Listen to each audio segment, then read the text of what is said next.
Pagbasa mula sa aklat ni Propeta Malakiyas. Narito ang pahayag ng makapangyarihang Panginoon. Ipadadala ko ang aking sugo upang ihanda ang daraanan ko, at ang Panginoon na inyong hinahanap ay biglang darating sa kanyang templo. Darating ang pinakahihintay ninyong sugo at ipahahayag ang aking tipan. Ngunit sino ang makatatagal pagdating ng araw na iyon?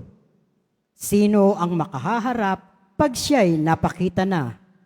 Siya'y parang apoy na nagpapadalisay sa bakal at parang matapang na sabon.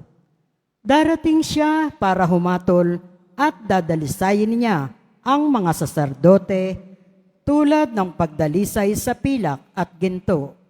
Sa gayon, magiging karapat-dapat silang maghandog sa Panginoon, at ang mga handog na dadalhin ng mga taga-Huda at Jerusalem ay magiging kalugod-lugod sa Kanya, tulad ng dati. Ngunit bago dumating ang nakahihindik na araw ng Panginoon, isusugo ko sa inyo si Propeta Elias. Muling magkakalapit ang loob ng mga ama't mga anak. Kung hindi, mapipilitan akong pumaryan at wasakin ang inyong bayan.